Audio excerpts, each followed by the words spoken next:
Girish, the host for Back to Basics, another Back to Basics, another week.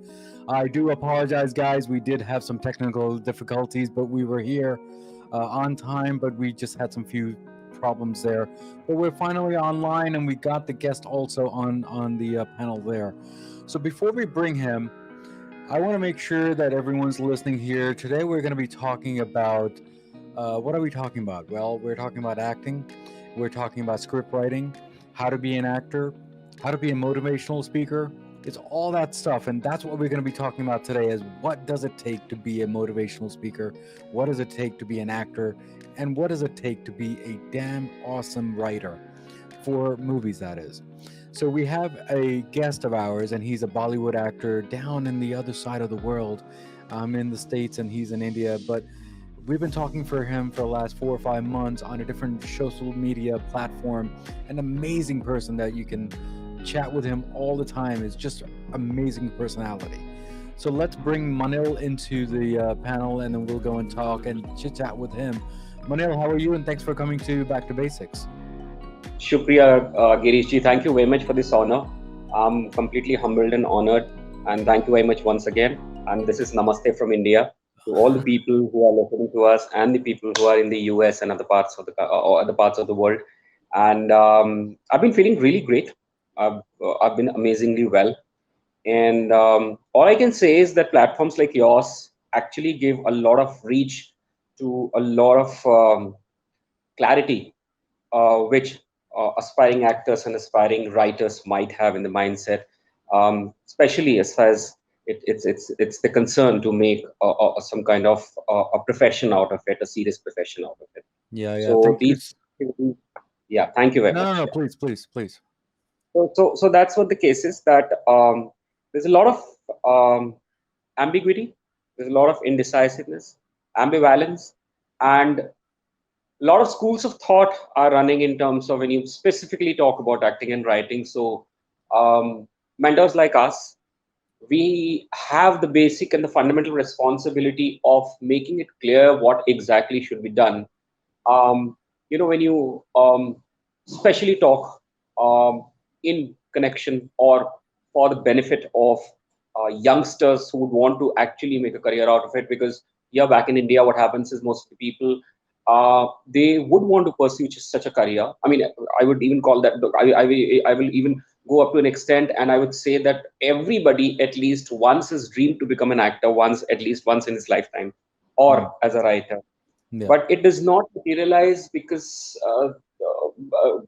I think there has to be a lot of clarity, transparency, and a lot of openness between what basically is given as an employment and what basically a person can pursue it as some kind of achieving goal. So that's what these platforms and these conversations are basically very fruitious and very beneficial for people like us. Yeah. Thank you so much, Manil, for coming on the show and explaining to us that what we're going to be talking about today. But before we get to the details of the show, I say this question all the time to all my guests before we start the show. But what does Back to Basic mean to you? Back to Basics has always been a platform where multiple conversations basically enhance the development, personal development, and the holistic development of a person. So for example, when you even talk to me also, when you actually had a conversation with me just a couple of minutes ago before this live session was happening, so I was quite happy when you actually put forth that point of being, if not a motivational speaker, at least talking about motivation for human development.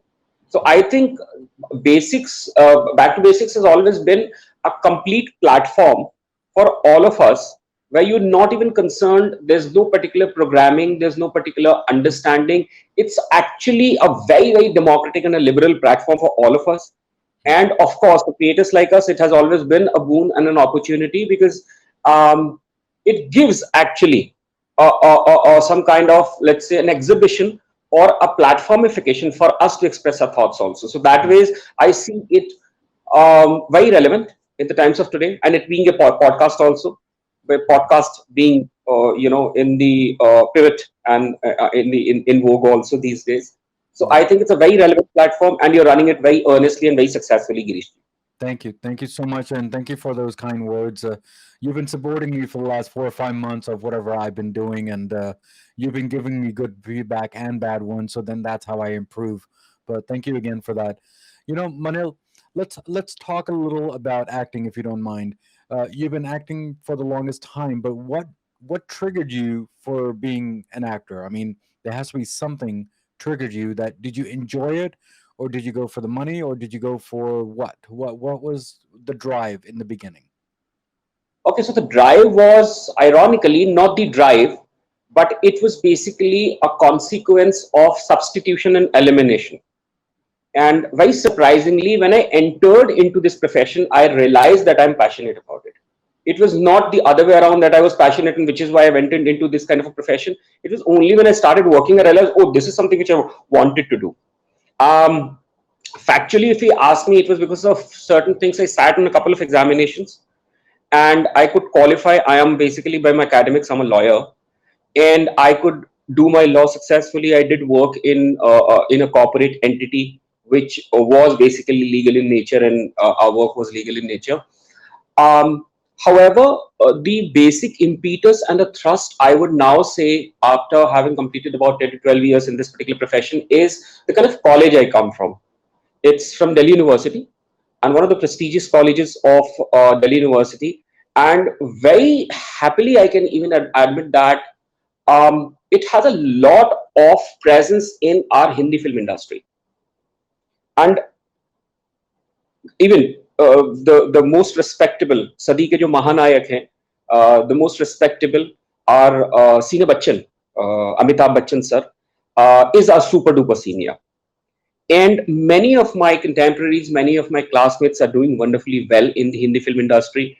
Um, Unfortunately, I could not work either in the theatre society of our college, which is known as Players. And आप देखेंगे Players के there are a lot of alumni who are doing wonderfully well in direction, acting, script writing also in Hindi film industry. But I could not work in Players during my college time. I was just heavily into debating. But when I went into my law and I sat for multiple examinations, could not get through, I got a little opportunity of playing a character in a film, and that's where I realized, oh, this is something I wanted to do. Maybe subconsciously, it was always in my mind to work in films and to be a part of Hindi film industry and to work for our Bollywood, so to speak. But it was only when I started or got my first break, I realized that I actually wanted to become an actor. However, again, very surprisingly, I started teaching acting before I could myself become an actor. So I was teaching before, and then when I started working in theater, it was all very topsy-turvy, in the sense I started working in films before, then I did theater, and it was a very colorful journey. And then when I started, writing for stage, people said, you are a decent writer, your scripts have been accepted. Why don't you try teaching script writing as well? I started doing that as well. And Yeah, I was, with the grace of Almighty, by your love and blessings, I got accepted on both the fronts, in teaching acting and in teaching script writing. So it was basically the circumstances and situations which made me to realize that you're made for this, and rather than me telling my situations in my life, no, I wanted to do this. So that's about it. Was a colorful journey, and I have been teaching script writing and acting for about 11 years or so, and I've been working as an actor and as a script writer for stage as well as for media for almost the same time. Yeah. yeah. Thank you, Manil, for explaining that. And you've been doing this for a long time, so you know exactly what you're looking for when it comes to acting. But let me ask you this, and I've been wanted to ask somebody in the industry, from even all the way from Hollywood to Bollywood, okay? Because acting is just acting; it doesn't matter where it is. When you get a script, when you are trying to surprise, uh, you get a surprise dialogue.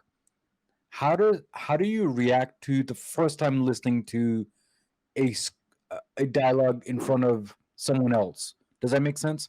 Let's say if I'm giving you a dialogue or whatever I say, you're supposed to be surprised. How do you get surprised, but you already know what he or she's going to say during the rehearsals? Is that part of acting? Okay, so acting is a wholesome journey, Girish ji. And I Yeah. would tell you, I'm always surprised by an aspiring actor, especially in my classes also. And when we even, rehearse for our theater productions and theatrical ventures and all those kinds of, even for films also. Um, I always get surprised when an actor tries to give variation or color to his or her performance, which is beyond the expected, um, fulcrum or the kind of skeleton which the scriptwriter has set in the script. Yeah. So you are not expected to say something new. You're always expected to say something different. And I'm talking about not different words or the kind of wordings which you put in the script. You actually take a new venture, a new way to basically deliver what has been written there. But that does not mean that you negate or you become indifferent to what has been written in the script.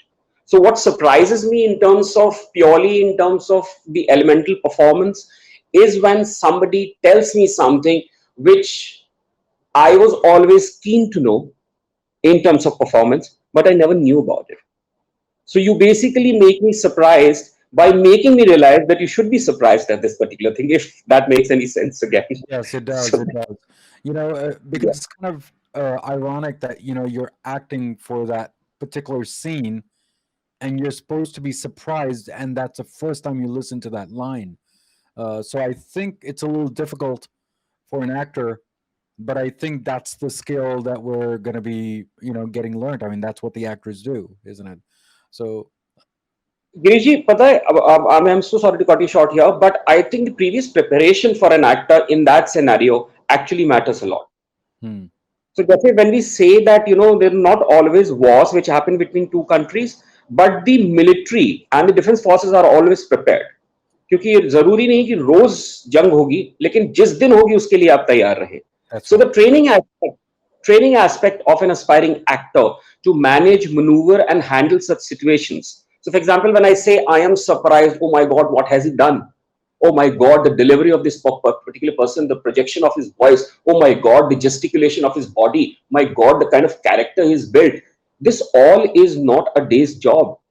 He Right. has been failed before. He has been questioned and challenged before. And maybe out of the, I would say, the total um, collection and collaboration of many circumstances is what we see him or what we see him as a great actor today. Yeah. So Thank one you. should always respect the past in terms of understanding that what an actor today is, who actually surprises you, makes you feel happy, who actually you even cry while sitting over there in the cinema hall and you watch him, and you kind of, this all is a collection of a long-term effort. So I think Yeah. that basic surprising element is very important for me, Girish ji. Yeah. Manel, thank you again. We're gonna move slowly to script writing and acting between both of them because it's kind of intertwined, kind of the same thing. So let me ask you this, right? When it comes to script writing and when it comes to acting, obviously the scriptwriter has an image of an actor or whatever the actor is doing. Okay, a male or female, an actress, whatever it is, right? But I guess actor has a different image in his or her mind how to express that scene, and that's going to be a little different, right? So, isn't more like you're challenging the script writer as this is how it's supposed to be? What are your thoughts on that?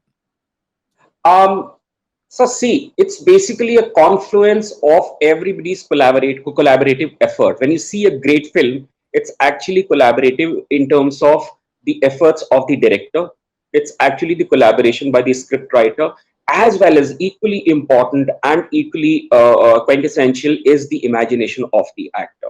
Now, my Hmm. first job as an actor is that a script writer, when let's say he's written a particular script, and he definitely would be having a very clarified visualization of certain characters.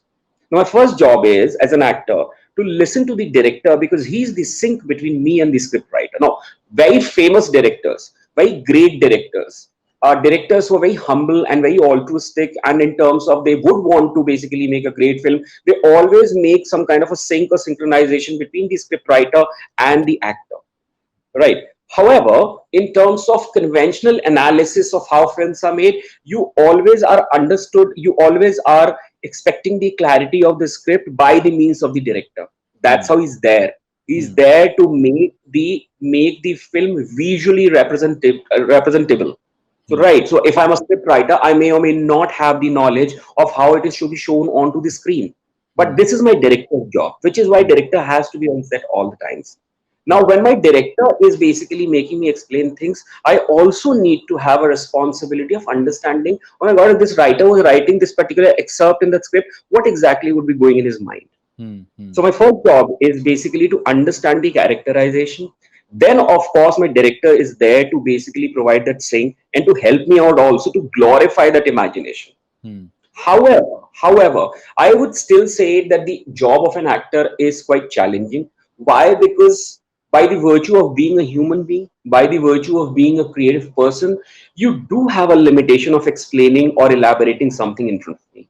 Hmm. After that, what I do in front of the camera on screen is something which is my job, which is Hmm. my, let's say, a culmination or a consequence or a result Hmm. of my imagination. So you see that if you give an improv exercise or some kind of a scene, or maybe, for example, establish shot from a film to two students of acting, Hmm. or two, some kind of established actors also, their quality of performance differs. And I would not even, quantify who's better, who's bad, No, who's of course worse, not. who's better, who's the best, but they are different from each other. That's right. That's because my actor as an imagination differs from the other person. And that actually is, first of all, as an individual, you need to work upon that rather than the moment you realize that I'm an actor and I need to work upon my kalpanashilta pe kaam karna hai, mujhe apni Yeah. imagination. No, your imagination actually starts working when you actually realize that this world is yours and you belong to this world. You're a human being. Whenever it Yeah. happens, maybe at 3 years, 5 years, 7 years, or whatever. So let So I me think let the me ask collaborative, yeah. let me ask you this question, okay? So the actor, we understand that he or she is reading that dialogues. We understand that there's a dialogue delivery because there's a difference between saying hello and hello, right? Because that's the actor's job. So we get that part. Let me just ask you this question: that we know that the director is the captain of the ship, as they always say, right?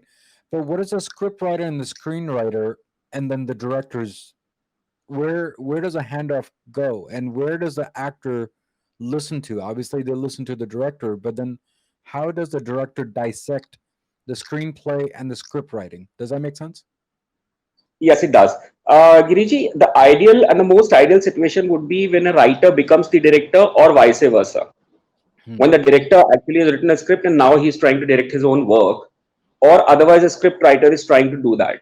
Now, Hmm. you would see that normally films, irrespective whether they belong to Hindi film industry or the European film industry, or for that matter, world cinema also, the films which have been directed by writers have always come out to be better than people where there were multiple people involved, Hmm. which is why I mentioned in my previous discourse that it's basically a collaborative effort. Hmm. And when I talk about collaboration, I need a sense of understanding because we two are two different individuals. That's right. Normally, you would see that normally people who are writers and they can actually, kind of find a consonance, some kind of collaboration with my school of thought. Me being a director, they would try me to direct their work Hmm. because they may not know the technical nuances of making a film. They do not know what filmmaking is about. It's Hmm. not their job. The job is basically to basically write the script or the story. Um, when you talk about what exactly is the bifurcation, when exactly an actor has to, I would again, put forth the idea of it being a very joint effort. I have Hmm. been on film set, I have been on media sets, I have been on theatrical productions where director was just listening to the writer and understanding the script and therefore giving all the directions and instructions to the actor of listening to the writer. Hmm. And I've also been on sets, I've also been on opportunities of working as an actor where writer was much dependent upon the director Hmm. because he had one storyline, one basic fundamental idea, or one basic understanding. Conceptually, it was very clear to him, and he's even written a script also. But Hmm. he was heavily dependent upon the director because he wanted it to be visually presentable much more than the way it has been written on Hmm. papers. Hmm. Hmm. So, for example, if even I'll just give you a practical, very pragmatic example. Let's say I would want to show a chase scene in my film, and I'm just a writer. I'm not a director. I do not know about the filmmaking thing, right? Now I have a clear vision in my head कि ये ऐसा जाना चाहिए, वो गाड़ी यहाँ से आएगी, मैं ये वाला जो है यहाँ से जो है वो ड्रोन का एक शॉट उठाऊंगा, या मैं ये लॉन्ग शॉट लगाऊंगा, या मैं इतना चेज दिखाऊंगा, या मैं इस तरीके से टाइम एंड स्पेस होगा. ये मुझे शायद technical words I may not know about it because I do not come from the background of film making, but I have a clear visual in my head. Now But who's then going that, to perform that? but with that Who's going to example, realize that? but with that example, sorry to cut you off, but with that example, do you think that's a script writer uh, to understand that the drone should be on the top or below or the camera left and right, or is that the director's job? Not necessarily, sir. I could even speak about the term drone or that particular equipment Well, when we logistically. say drone, That we know when about. we say drone, we're talking this angle or this angle. I mean, it doesn't matter if Yes, it's a drone or not. That's a this is director's thing. right, But right. The more you, not necessarily, that's what I said. However, the more you know as a writer, the better it becomes for you to make your story very clear on paper.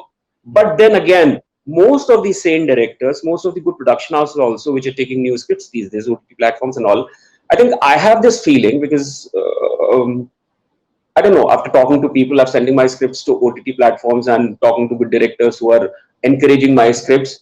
The lesser you write, the better it is. But that does not mean that you should not have an understanding. hmm, Because the more you know about it, the lesser you would write. hmm, So that is what the case is. The lesser I know, the more I would write. Because I'm myself not clear about what exactly I want to say. But gotcha. the more I know about it. But it does not mean that this is a norm.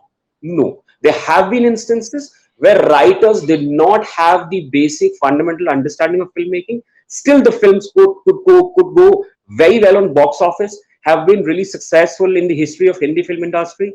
Why? Because the story was very clear. So I think Hmm, as a script writer, your primary job, your first job is to know what you're basically writing, not to hmm, understand how it to be visually shown. If you have that clarity, you can discuss that with the director, but that is your secondary job. First, you should know what you're writing.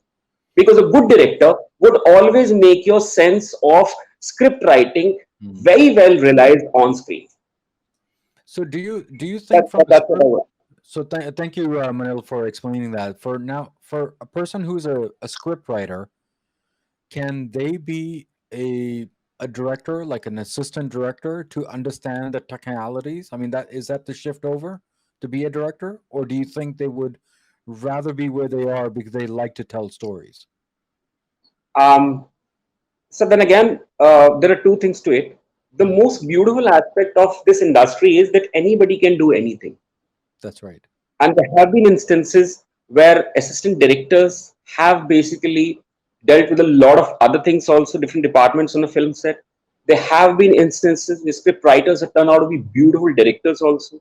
There have been other instances also where directors have turned out to be most prolific writers as well, Hmm, and even actors also for that matter. I'm including acting also. hmm, The more you be on a film set is the more you learn about filmmaking and acting and writing and everything.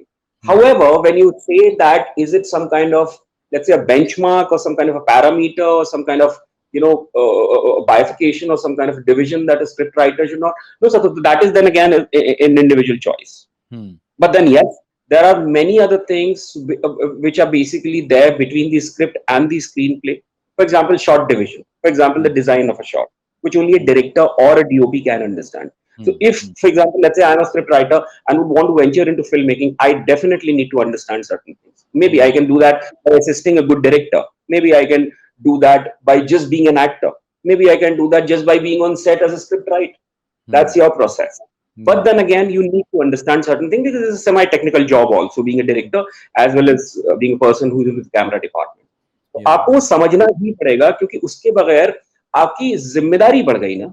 आपने hmm, script एक दी है, and even if you have written um, the easiest, the most lucid script, hmm, you still have the responsibility of making it more beautiful and relevant on screen. For hmm, that, you need to understand a couple of technical things also, and for that, there's a process. वो आप hmm. किसी film school से भी सीख सकते हैं. Of But course. I think the most, this is something which I feel, and even many Bollywood celebrities have come on platforms like Clubhouse and here and there, and even on Zoom also. and they have guided us very well. And I also resonate with this line of thought, with this school of thought, which says that the ideal way of working in a film industry is to study, then work, then again study, then work forever. That is the ideal way. Why? Because your questions and your challenges change. Why? Because you've studied a fundamental understanding. But then, since you have already worked, now please go for your masters or your extended education or something like that in filmmaking, acting, or whatever you want to do. Then your questions in the class or with the teacher also changes. That's right. That's right. Right. So in that case, this I think is the most validly accepted definition of what should be the process of becoming what you want to do in a film industry. I think this is the most accepted and validly accepted definition I've heard till now, which I also, as an individual and as a person who's working in the Hindi film industry, accept. So that is Yeah. what I respond to your question as. Yeah, yeah. Manil, thank you again for answering that question. Let me ask you a little different question here, and a little laid back question. There's no right and wrong answer. It's just a question. Do you prefer movies or do you prefer TV shows? When I say TV shows, I mean OTT platforms. Which one do you prefer? Films, sir, films. I Is it prefer films. Yes. why films versus that? I mean, what are your thoughts on that?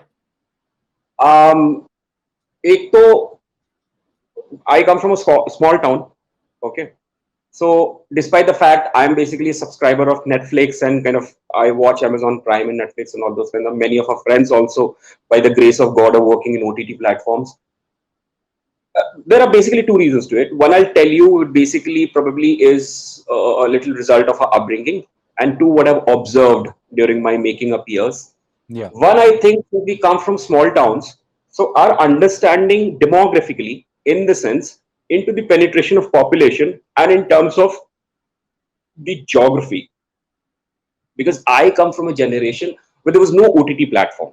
That's right. We've been raised with conventional cinema.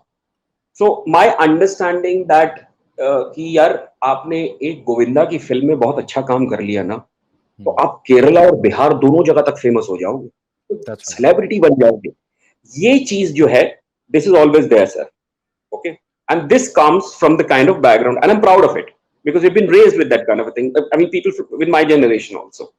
Second of sirs, I think that why do I, in this particular scenario, if you ask me today that why do I want to work in films today, because the kind of excess of great directors in films has actually gotten very purified in these years. And of course, in OTT platforms also, there has been a great quality content which is made for OTT platforms only. However, I still feel that the kind of directors who coming into film industry and are just trying to make films are much elevated, much more sensical, making much more sense in the films, and the reach is also higher to us. Despite the fact I may have a phone right now in my hand and I might even subscribe to Netflix. Statistically, it might be different, sir, but this is my personal feeling. Yeah. Because I still believe in the conventional single screen theaters. Do I not go to PVRs and all? Of course I do. But I still believe in the establishment of conventional single screen theater, single screen cinema halls, where you go to watch a film. And very beautifully, certain great directors are coming who are making great films. Not that directors are not making good content for OTT, I'm not saying that. But I'm trying to say that if you ask me, I still feel cinema has much more relevance. And I can connect with the process of cinema in a better manner. Because I work for shows also and I work for cinema also. Yeah, so I Manil, I'm not personally saying that. connect with Yeah, cinema. I'm not saying that the theaters are definitely going away because I'm definitely a freak when it comes to theaters. I love going to theaters. I'm not saying that.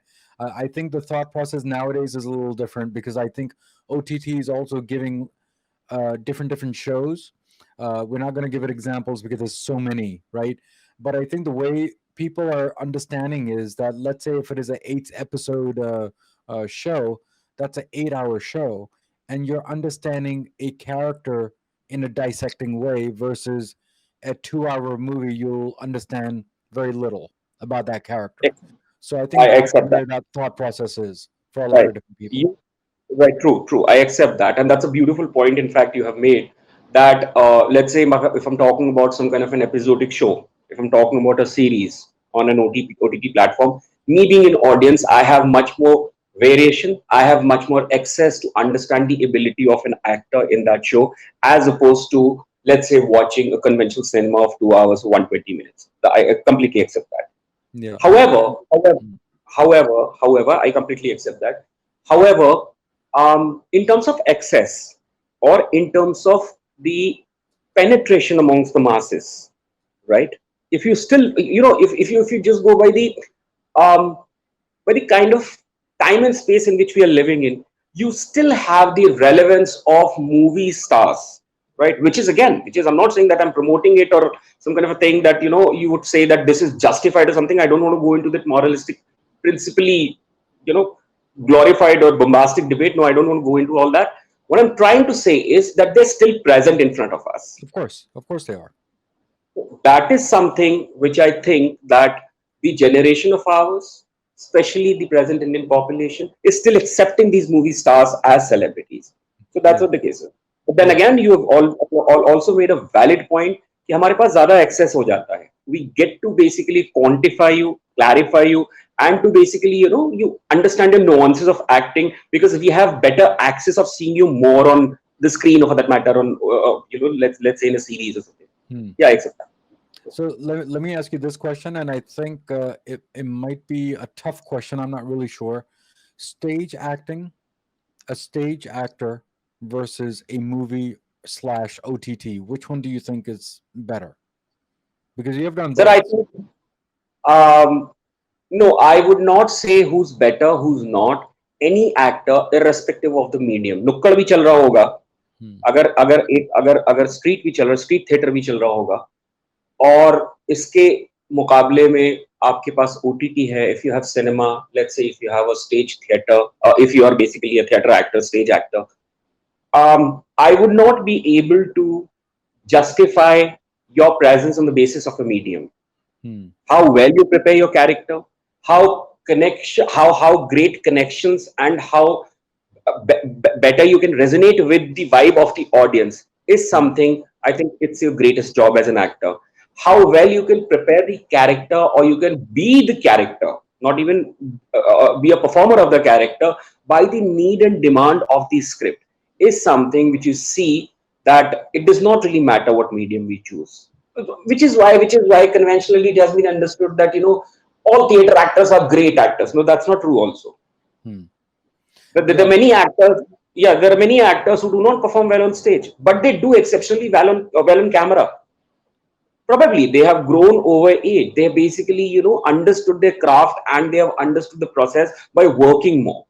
But Yeah. then again, yes, sir, having said that, I would also say that being different mediums, for example, if you talk about stage theater, you talk about OTT and movies and all, there are certain things you need to understand in terms of technicality. Yeah.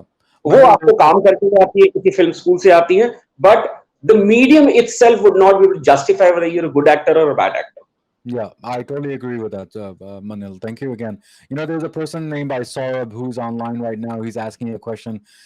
For someone with no formal education and contact in the industry, but keen to learn filmmaking, how to get into the film or TV set to assist and observe in order to learn. So, what are your thoughts? Because you have a school and you teach. So, what are your thoughts on his question there?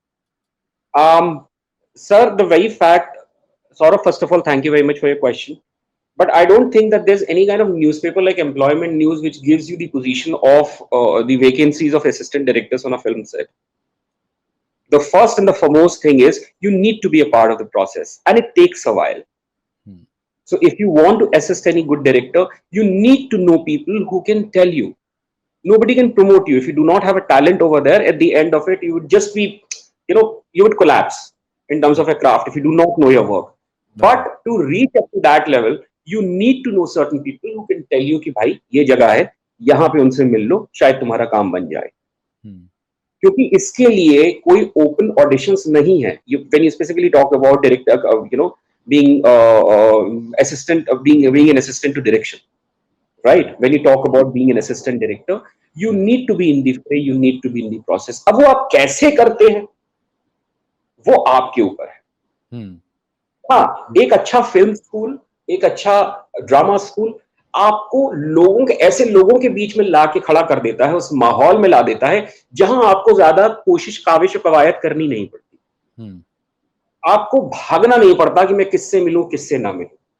लेकिन इसका मतलब ये नहीं है कि अगर आपके पास कोई फॉर्मल एजुकेशन नहीं है या if you do not come from a certain background you would not be able to crack the code. No, it is not like that.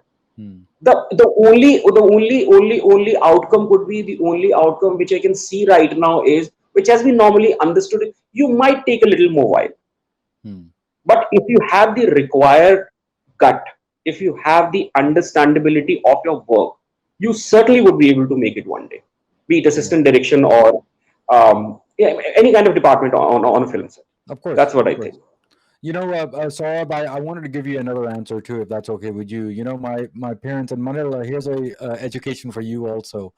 You know, my grandfather was a director back in Bollywood, in the black and white movies. You know, in Meera Kumari's, Kumar, you know, all the old crowd. And then my dad also was a photographer, also for videographer. So it comes in my blood. So I said, you know what, with my connections and with my stuff, let's go and join. But honestly, I found out that it's a brutal industry. It's a tough industry. It's a very competitive industry. So if you do have some type of small talent, use that talent and use it wisely and use it like a weapon that you have never used it before. And look at me now, after how many years later, I'm actually making this happen for myself, and this is my industry also. So never lose hope whenever you do this. I mean, that's how I look at it. So Manil, thank you again for answering that question. You know, Thank you, sir. I've talked to you for the last 4 or 5 months now, and the way you speak and the way you give answers is almost like a motivational speaker. So what are your thoughts on that when people they say that you are a motivational speaker? I mean, I think you are. So what are your thoughts on that? First of all, I am very thankful if you understand me as a motivational speaker because it's actually the greatest honor. You really need some kind of, as in the temperament and the kind of understanding and great maturity. So I don't deserve that compliment, but since you've given it to me, I'm really thankful to you, Girish ji. If I talk about, you know, as a person who's been talking about certain goals, issues, and certain topics and certain discussions and all these things we have been part of, which otherwise may resonate or sound as me being a motivational speaker, it's the basic fact that I have never changed after my 10th grade. Now I think so, because you've asked this question. Okay. And the basic fact, the most important fact is that I have always lived almost one uniformed, very simplistic life. I think is the only way I can talk about certain issues here and there. And it does not really mean that I have lived everybody's life, and which is why I'm so experienced and I've been a monk or something like that. No, it has never been the case. No, I'm a very regular guy. I'm a very regular guy. I'm a conventional person who's come from a small town and is trying to making his dream realize in a big city. That's all. There's no other, facade to my or some kind of I would say a face to my reality. This is the only thing. But if I could speak some kind of a thing which might even motivate certain people, I think it's the perplexity and confusion which is there in generations of our life right now. So they're seeking answers. And I remember most of the things which I read. That's also one factual answer I would want to give you. So if I've actually understood, if I've seen something, if I've read something somewhere, I would understand it, provided it gives me some kind of a valid resonance in my head. If somebody is telling me something which I might end up in understanding myself 2 years down the line, I may not be able to remember it, sir. And this is a factual thing. This is actually the reality of my mindset. But if you're telling me something, oh Manil, do you even know that we have, let's say the construction of our houses in the US is almost same? I would always keep that in mind. Oh my God, this is a new thing for me. So the novelty, the me being a novice person, thinking always like a person who's still in his 10th grade, I think is something which has given me some kind of width, some kind of length and breadth, and some kind of dimensional access to different parts of life, because I find myself in everybody. I am made up of you also. I'm made up of Saurabh also, who's just raised the question. And I am also seeking knowledge from other people. Hmm. So if I'm here, my first question in my head subconsciously comes in, oh my God, Girish ji comes from a different background. Let me know what Girish ji can actually enlighten me with. Hmm. So probably it's because of talking to a lot of people, being in multiple platforms. Like I mentioned before in the initial parts of our discussion, I mentioned that I've been a debater. So your neutrality becomes a little more, I would say, strong when you surprisingly remain in multiple lives, Hmm. because deep down you always remain simple and you accept everything which comes to your life. Yeah. So my Manil. my my justification or my filtration, what is right for me, what is wrong for me, and this is relevant for me, this is irrelevant for me, has never come into my head ever. Hmm. Everybody is a school of thought for me. Every book is some kind of a guidance which is giving to me. It's actually giving me some kind of a thrust to my life. It's actually making me to more forward. That's what it. Hmm. So probably Yeah. this is the reason we can talk about almost everything. And very fortunately, since you complimented me also, I could guide certain people. That's about it. So I think this is the only reason. No, no, absolutely, Manil. You deserve it. Whatever. And I've talked to you for many many months, and I guess Saurabh on the side, he's also said he's seen you in many different rooms and clubhouse, and I guess he's heard you for many many times, and I think he agrees also. So if everyone, whoever is listening right now, Manil is a definitely a member for Back to Basics Club on Clubhouse, and he comes once in a while to my rooms and my club, and hopefully you guys can come and join that club too, because he's there, I'm there, and we try to do as much as we can to give you good back to basic, feedback as you like. Manil, before you leave today. Uh, do you have any last words to all the listeners and viewers on today's session? And how was your journey on Back to Basics too before you leave today? So I would want to talk about the journey with Back to Basics, like you just was mentioning also. You were mentioning about it, the rooms, and we've been knowing each other primarily from Clubhouse also. We've started talking on cell phones also. I think the basic intent of be Back to Basics on a public platform has been very, very welfareistic. It has always been for the benefit or for the greater good of the human mankind. That is what I think. We've been talking about relevant stuff. We've been talking about certain human values, and we have never cascaded or classified anything on the basis of what we think. We have always made it more important for us that what others might be suffering from, what exactly is what is happening in the rest of the country, rest other part of the world, rather than in my life. Hmm. So I think that is the basic intent, the pure and the most altruistic intent, and the purified intent of Back to Basics probably is the most important reason for making Back to Basics what it is today. That's what I think. The discussions have been very matured. The speakers have been they have been very generous in sharing information, and they have always been um, very enlightened in terms of not remaining or limiting themselves to a particular discussion or topic. So, Hmm. like I said in the initial parts of my discussion, the first parts of my discussion, that Back to Basics is perhaps is basically making a kind of a unified world or a holistic world for everyone. So it's made for everybody practically. That's Hmm. what I think. Back to Yeah. Basics. My last words, sir. I believe in quotes a lot. Yeah. Hmm. Um, the prolific painter, Spanish painter, and he was not even a painter, he was like many other things also, but we know him as painter more. Picasso, Pablo Picasso. Hmm. He mentioned one of the greatest essences of a world. He says, everything you can imagine is real. Hmm. So whatever you basically has imagined has been realized and has been made real somewhere else, maybe in a parallel universe. So if that can happen there, why can't it happen in your life? Hmm.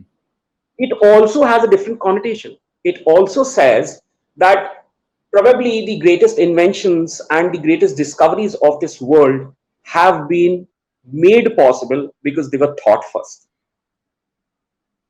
So your will to imagine is as important as your will to make it happen. Hmm. So I would want to finish with that particular quote of Picasso when he says, everything you can imagine is real. That's Hmm. what I would want in this discourse as. Yeah, thank you, Manil. Thank you so much for being here and explaining to us the difference between acting, screenwriting, screenplay, and being a director, and also being a motivational speaker, which you didn't even know that that was a thing for you, but you honestly you are. So thank you again for being on the show and supporting me. And you've been talking with me almost every other day on a different platform, and it's great to get to know you. And now I know you offline too. So it's great to know you. So thank you again for Manil for that. And Thank you also very want much, to give and some. thank you for your kind words. I wish all the very best. I wish all the greatest wishes to the core of my heart to Back to Basics. And I would just want God Almighty, Mother Nature, to let this entire beautiful journey of Back to Basics to keep continuing the way and in the manner it's basically is continuing today. So all the very best, and kudos to the family of Back to Basics and to you, sir. Thank you very much Thank, for the opportunity. thank you so much. Thank you so much, Manil, for all the kind words. Thank you again. So, Bye. guys, we spoke with Manil today, and we talked about the basics of acting, and we talked about the basics of acting. We talked about the basics of screenwriting and all that crazy stuff. But there's one thing that we did mention is passion is one thing that we always need to follow. Now, as usual, as always, there's a quote of the day from Back to Basics, and here's the quote of the day, and hopefully my guest will like that quote. The quote is, acting is magical. Change your look and your attitude, and you can be anybody. Because acting is being anybody, isn't it? Now, as usual, as always, what do we always say at the end of the episode? Everything in life goes back to basics, and that's what we did today, guys. Guys, take care, God bless, and keep on subscribing to all the platforms that we have on Back to Basics. And there are three things in every episode that it makes it successful for me, that is, which is the content, the guest, and definitely the host. Guys, take care, God bless, and I will see you next time on Back to Basics. Guys, there will be a special going on Back to Basics, and we'll be releasing on Mother's Day weekend, which is on Sunday, May 8th. So please stay tuned, and that is a bonus episode from Back to Basics. And guess what? There will be 4 ladies in that Back to Basics from season 1. So stay tuned and be a follow out on YouTube, obviously, and definitely on the Instagram, where I post all my stuff, including my LinkedIn profile. So please follow me there. And if you have not subscribed to my newsletter, please go to my website at backtobasicsmode.com and just subscribe to the newsletters. There will be a weekly and a monthly, and you never know what type of articles I will be coming up with on the weekly ones. And on monthlies, it's a little different flavor, so you figure that out. But guys, take care, God bless, and keep on subscribing to all Back to Basic stuff. And love you guys. Take care. Bye. God bless. Next week's episode on Back to Basics. Try to communicate why. So it's usually there's something salvageable. The biggest dead end is when it's on a platform that's just not scalable. And so what we do in that case is, we have a great example of, there's a lady that we work with, and she's a celebrity divorce attorney, and she had a website, I think hers was on Squarespace, and her design was amazing, but we couldn't get in and touch and feel all the things we needed to do to optimize it. So our designers just reverse engineered that same design, but into WordPress. So it could be either or. It could be the design that needs a new platform, but you can keep the design.